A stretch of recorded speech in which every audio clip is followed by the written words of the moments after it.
ঋণগ্রস্ত ব্যক্তি যিনি 1000 কোটি টাকা ঋণ নিয়ে রেখেছেন ব্যাংক থেকে, উনি যদি এখন চিন্তা করে, আমি নাম বললাম না, বাংলাদেশে অনেক কোটিপতিকে আপনারা চিনেন, এখন অমুক গ্রুপ অফ ইন্ডাস্ট্রির মালিক যদি মানে এটা বলে যে আমি তো ব্যাংক থেকে 1000 কোটি টাকার লোন নিয়ে রেখেছি, আমি তো ঋণগ্রস্ত, আমি কোরবানি দেব না, সুযোগ আছে? সুযোগ নেই। কেন? 1000 কোটি টাকা ঋণ পরিশোধ করে এরা আবার নিবে, এভাবেই কিন্তু মানুষের টাকা দিয়ে তারা ব্যবসা বাণিজ্য করে। তাহলে কি করতে হবে? যে মাসে যত টাকা কিস্তি, অর্থাৎ প্রতি মাসে আপনি 50 কোটি টাকা লোন শোধ করেন, ওই 50 কোটি টাকা আপনি আলাদা করেন, আলাদা করে বাকি আপনার কাছে নিঃসন্দেহে যারা এমন ব্যবসায়ী এদের কাছে নেশাব পরিমাণ সম্পদ থাকে, সুতরাং আপনি কোরবানি দেবেন।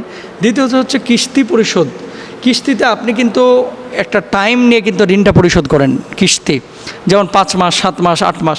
তো আপনি যে টাইম বা টাইমের যে ডিউরেশন, এটা তো আপনার জানা আছে, ওই মাসের কিস্তিটা আলাদা করে নেশাব পরিমাণ সম্পদ যদি আপনার কাছে থাকে, আপনি কোরবানি দেবেন।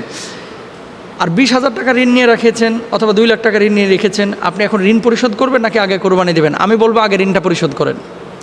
কোরবানি আপনার উপরে ওয়াজিব বা সুন্নাত, ঋণ পরিশোধ করা আপনার উপরে ফরজ।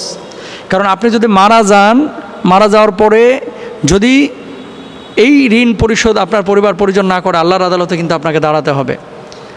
আর যারা আপনারা ঋণ নেবেন, একটা ভুল আমরা বাংলাদেশে অনেকেই করে থাকি, কি জানেন? ঋণ নেওয়ার পরে বউকেও বলি না, ছেলে মেয়েকেও কাউকেও বলি না।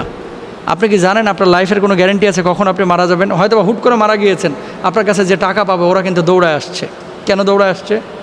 আপনার পরিবার পরিজনের কাছে, যে তোর বাপের কাছে তো টাকা পাই। প্রমাণ কি? প্রমাণ নাই, টাকাও নাই, তো দায়ী থাকলেন কে? আপনি।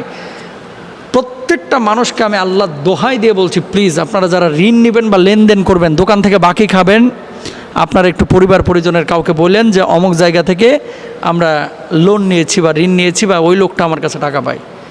তাহলে ঋণগ্রস্ত ব্যক্তি, আপনারা ঋণ পরিশোধ আগে করবেন, যারা ক্ষুদ্র ঋণ আপনারা নিয়ে রেখেছেন, তারপরে কোরবানিটা দেবেন। আর